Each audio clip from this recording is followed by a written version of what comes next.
I'm pretty sure like this isn't safe. Jeez.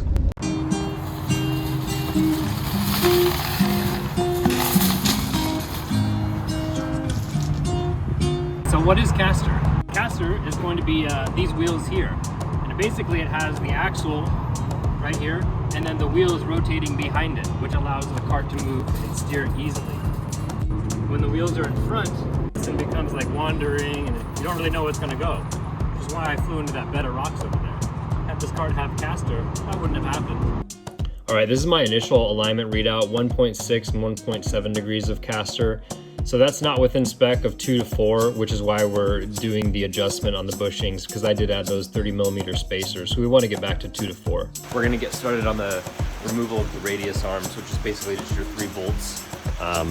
One going from the chassis side here, and then the 2 down there. All right, so we got the radius arm out. These are adjustable caster bushings, obviously, which I had set to 2 to 3 degrees, or I think 1 to 2 inches of lift for the 2-inch. But since I've gone with these 30 mil coil spacers, these need to be readjusted to give it a little bit more caster. My caster is at 1.6 and 1.7, so we're gonna adjust these for hopefully 2 to 4, somewhere in there, which is spec. So this is what I ended up doing to get the bolt to come out and to go in when I get it repressed, the bushings repressed in, was to just use a ratchet strap around the front part of the axle, going back to the rear, whatever that is, the trailing arm link back there, and then just ratchet it until these line up. Otherwise, you're gonna mess the threads up on this bolt. I don't wanna have to go searching for another one. All right, so I got the first set of bushings pressed out of this arm here. They're 2-piece, and then this just goes through the middle here. And then you just find a way to like pry these out of there one at a time.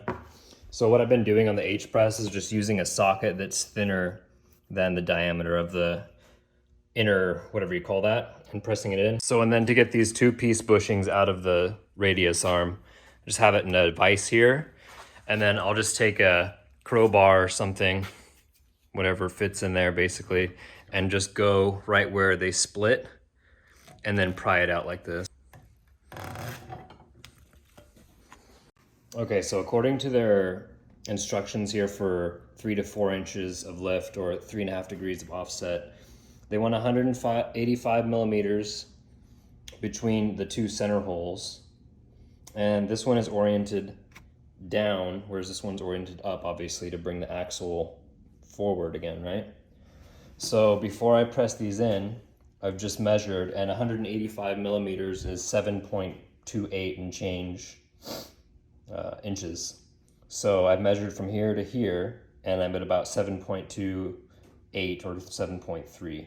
So now I'm gonna press them in, and I'm gonna mark where I'm pressing them in just so I can get close on the other one as well. So, and then obviously installation is gonna be the opposite or the reverse procedure for pushing the bushings back in. They're 2-piece, so you just push one side in. I did it by hand, actually. Make sure the inside of the bore is cleaned out. These were already, I already took a wire wheel in here last time, and I'm not gonna worry about it again.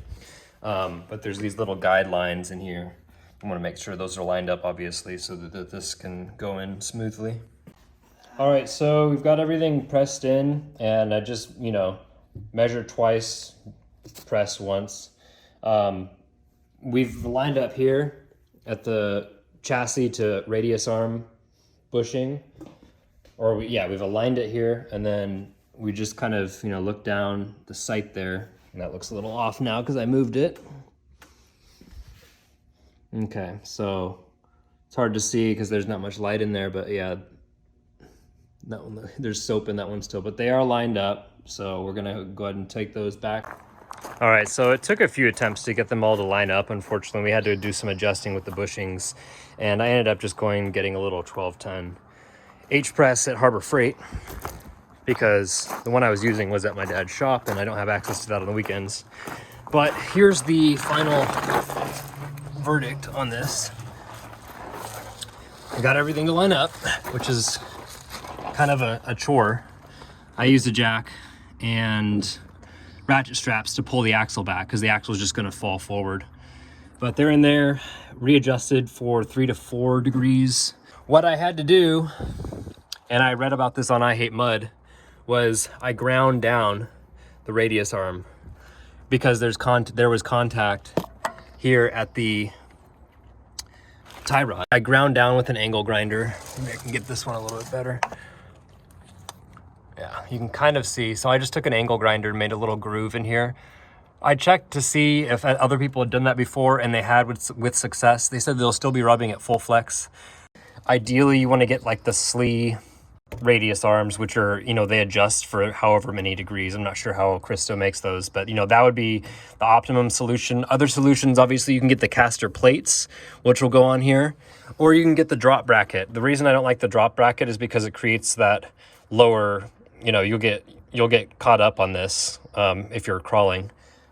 But anyways, it's in there. We're gonna go see on our second alignment how we measure up on our caster. I know I'm still gonna be, I probably bent this too a little bit when I was putting it on, so my alignment's probably still a little out of whack, but I'm gonna get that adjusted. That's pretty easy. I'll do a video on that soon, so make sure you subscribe. So definitely right off the bat, I'm noticing the steering is a lot heavier. That's a good thing, in my opinion. Definitely 100% notice a difference. So the Ironman adjustable bushings do work, but like I said, they have their limitations, and I'm at the end of the spectrum for the limitations. All right, so these are the official numbers, 3.6 and 3.5 degrees of caster, which are obviously within the 2 to 4 degrees of spec. And it changed my toe as well for the better, right? Yeah. And my steer head's the same.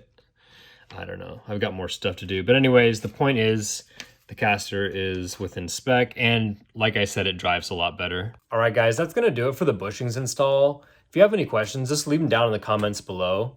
Ryan and I will be going out to Brown's Camp on Monday and doing some wheeling. We'll be uploading on Tuesday. So until then, I will see you on the trails.